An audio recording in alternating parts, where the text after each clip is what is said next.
This might be the most controversial thing I've said on this podcast, but I am going to say it anyway. A Court of Thorns and Roses by Sarah J. Maas is not the masterpiece that people keep saying that it is. Because Book Talk and honestly the entire fantasy romance community has put this book so high on a pedestal that when you actually read it, you start asking yourself, am I missing something? Is it me, or is this book just all around a slow burn with a very small payoff? And today, we are going to break that down.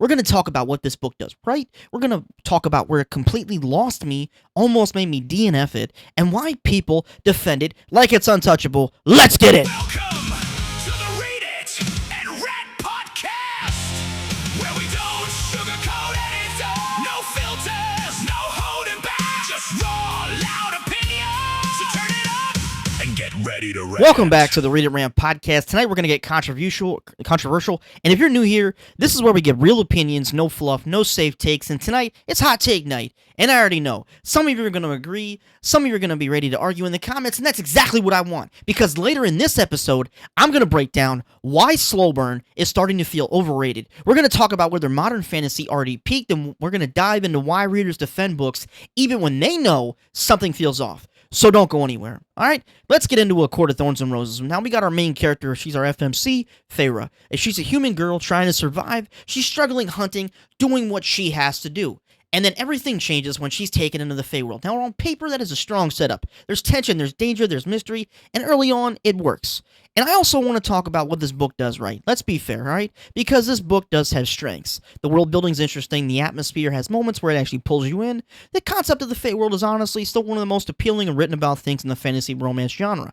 And I get why people fall into the series. You know, you got Feyre, she's the main character, she's relatable, she's grounded, she's struggling, and she feels human. But as this story progresses from the beginning on, I started losing that connection because her growth doesn't always feel natural. It feels pushed and rushed, and that's where the book started to slip for me. And now, here is where people might get mad. The pacing. This book leans heavy into a slow burn mentality and a read, and not always in a good way.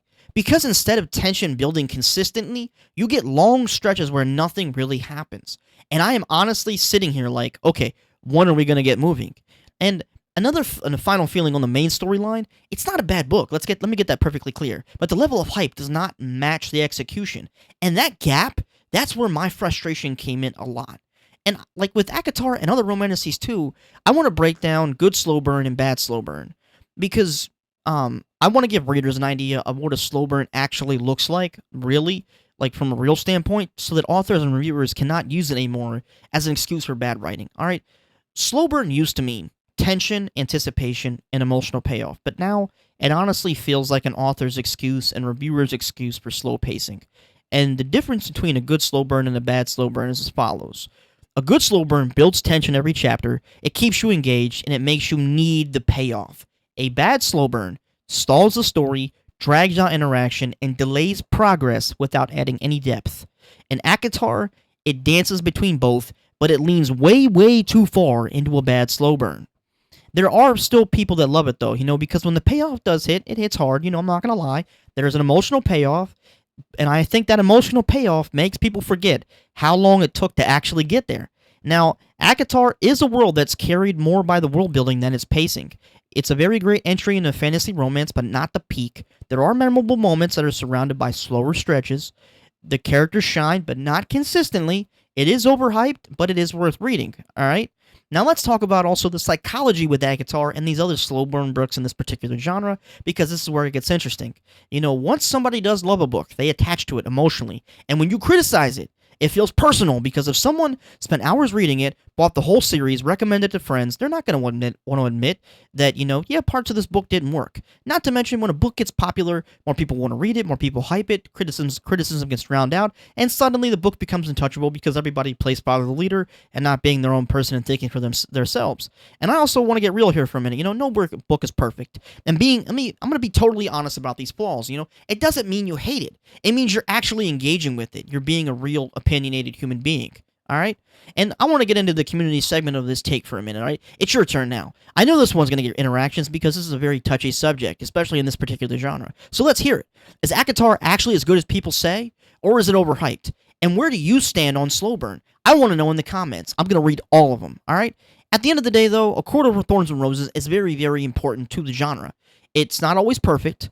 It is important, however, not to deny that. So I want to leave it at that. I want to let you drop everything in the comments. We need to talk about this. But however, tomorrow we're going to come back with another hot take that's going to shake things up even more than what tonight's was. So make sure you stay locked into the Read It Rant podcast. Follow, subscribe, and stick with the Read It Rant podcast because we don't sugarcoat anything. All right, guys, Read It Rant is out.